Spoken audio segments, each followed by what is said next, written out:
Teman-teman semua, selamat datang kembali ke channel ini. Teman-teman, hari ini kita akan bicara sedikit tentang narsistik dan entitlement ataupun hak.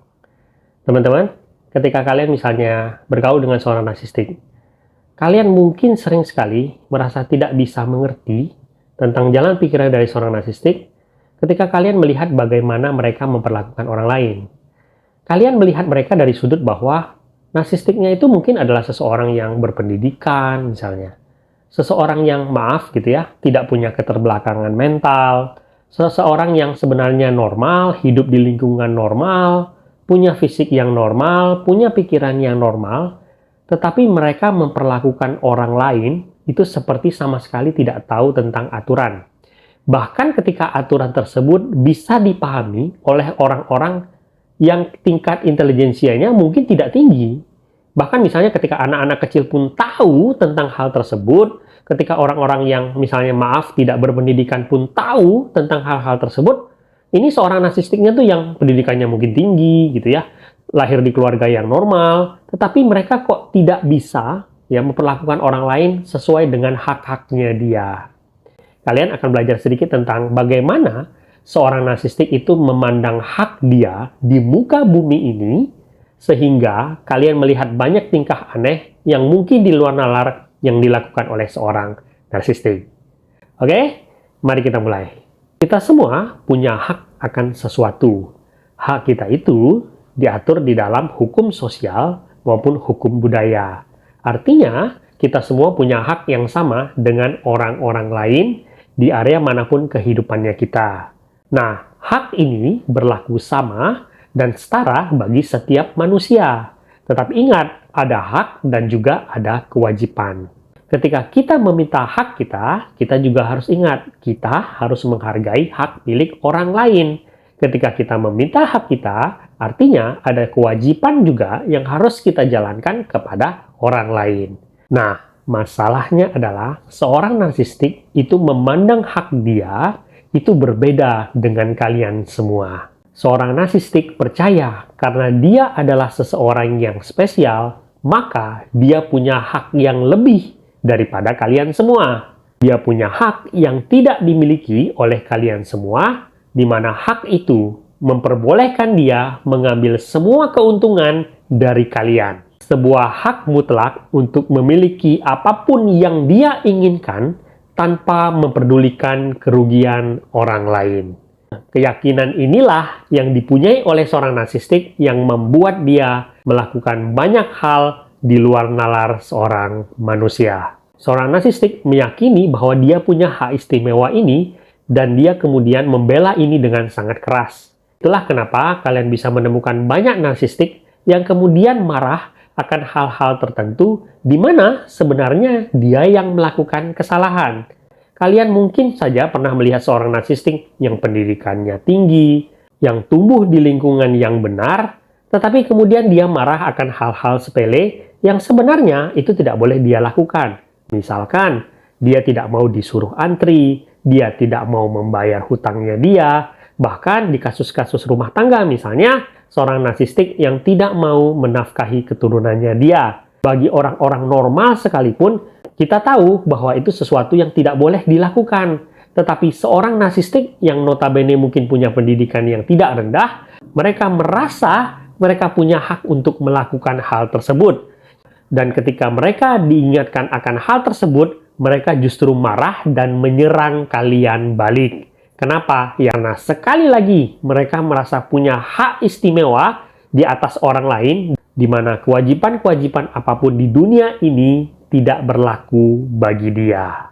Contoh lain misalnya, bagaimana kalian melihat orang tua narsistik itu merasa punya hak akan seumur hidup anaknya dia. Seorang orang tua narsistik merasa berhak atas seluruh hasil kerja keras dari anaknya mereka. Dan mereka mengklaim dan meyakini bahwa anaknya itu adalah milik mereka selamanya dan pelayan dari mereka untuk seumur hidup.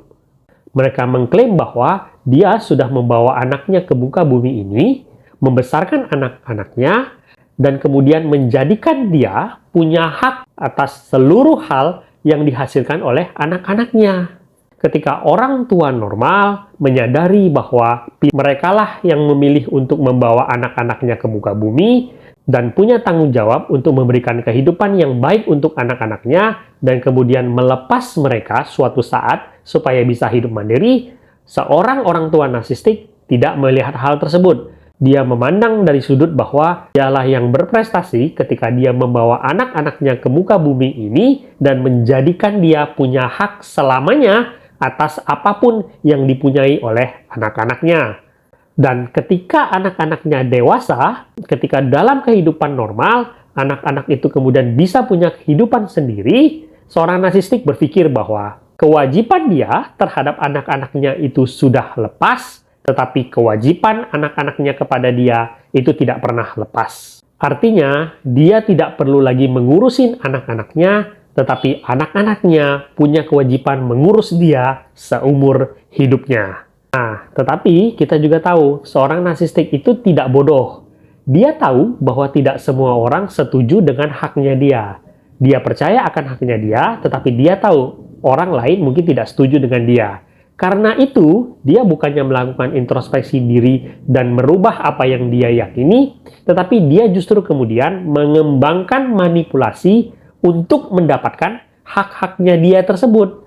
Mereka akan berbohong, mereka akan memanipulasi, apapun akan mereka lakukan untuk menjadikan mereka bisa tetap mendapatkan hak yang mereka yakini tersebut. Seorang narsistik percaya bahwa mereka punya hak untuk mendapatkan apapun yang mereka inginkan di dalam kehidupan dan sekaligus mereka punya hak untuk melakukan apapun yang mereka perlukan untuk mendapatkan hak tersebut, termasuk melakukan manipulasi dan kejahatan kepada orang lain. Dan ketika dia melihat orang lain mencegah dia melakukan hal tersebut, artinya bukan dia yang salah, tetapi kalianlah orang-orang yang bersalah di mata dia. Seorang narsistik percaya bahwa dia punya hak tanpa batas untuk melakukan apapun yang dia inginkan dari siapapun untuk memenuhi egonya dia. Dan dia tidak punya rasa bersalah apapun akan kerugian apapun yang dia berikan kepada orang lain, karena sekali lagi dia merasa punya hak istimewa untuk melakukan hal tersebut. Itulah kenapa kalian orang-orang normal punya kesulitan untuk memahami tindakan-tindakan yang dilakukan oleh seorang narsistik. Karena kalian punya batas-batas norma akan hak-hak yang kalian punya. Sedangkan seorang narsistik tidak punya batas akan hak-hak yang dia punya. Orang narsistik benar-benar percaya bahwa dia punya hak untuk memiliki hak atas apapun yang dia inginkan, walaupun barang tersebut itu milik orang lain. Bagi seorang narsistik, dia adalah seseorang yang istimewa. Ketika kalian misalnya hidup dengan seorang narsistik, maka aturan yang berlaku adalah kalian harus mematuhi aturan yang ada. Tetapi dia tidak harus mematuhi aturan yang ada. Itulah mengapa ketika kalian menikah dengan seorang narsistik, kalian akan dikendalikan oleh seorang narsistik dengan menggunakan aturan-aturan di dalam sebuah pernikahan. Tetapi aturan dalam pernikahan tersebut tidak berlaku bagi dia. Karena sekali lagi, dia merasa dia punya hak yang lebih karena dia adalah seseorang yang istimewa. Dan sekali lagi, ketika dia tahu bahwa dia bisa saja mengalami kesulitan untuk menerapkan haknya dia, maka dia tidak segan-segan menggunakan manipulasi untuk mendapatkan hak tersebut. Itulah mengapa seorang narsistik selalu mengembangkan kemampuan manipulasinya dia, supaya dia selalu bisa mendapatkan hak-hak yang menurut dia punyai. Orang normal tahu, di dalam sebuah hak ada sebuah kewajiban. Sedangkan seorang narsistik hanya melihat bahwa dia punya hak, tetapi dia tidak harus melakukan kewajiban. Semoga video ini berguna. Sampai jumpa di video selanjutnya.